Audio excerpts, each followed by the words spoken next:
कि लइका नशाबाज हो। कि पीखा के कुछुआ में गिर जाला। जब हर शादी हो गयल,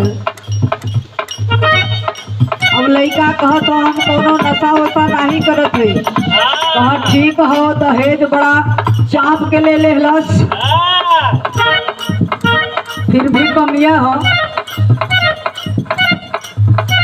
जब दुल्हन घर आइल, जब घर आइल तो दुल्हा यहर छटपिटात हो, खैनी का बड़ा एकदम आशिक हो। जब तक खैनी न खाए तब तक 3 नंबर लगवा न करे। भोर में धीरे धीरे ऐसे ही 1-8 हफ्ता बीत गल। दुल्हा सोचत हो कि अब परनवे निकल जाई, पेटे में हजमा बना देले हो।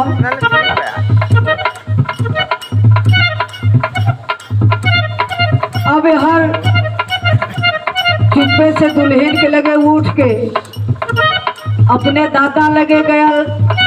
जब दादा लगे गए तो कहलस कि ए दादा ये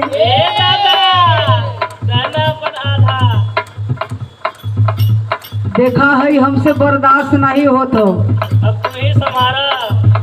कहलस खोदिया के दुल्हा अपने दादा के कहलस का कहलस मास्टर,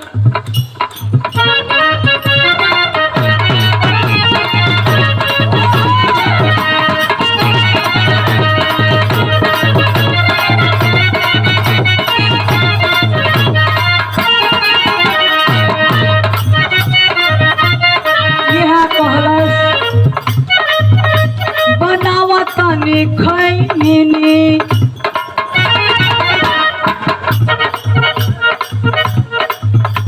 बनावतनी खैनी बनावतनी खैनी।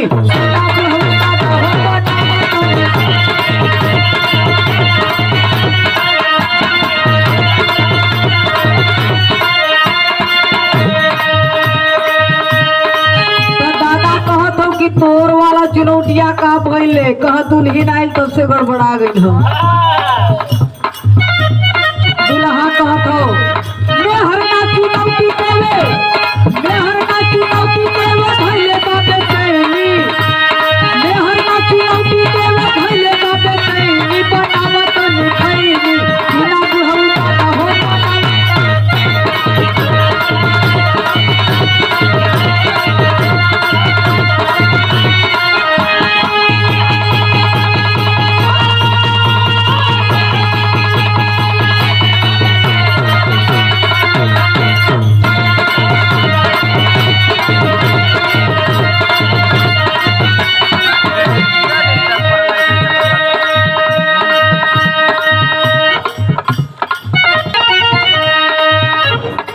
इतना कहलस। तब दुल्हनिया पहुंच गईल।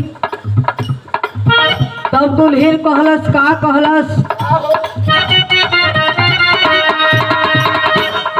अरे ये राजा जी हो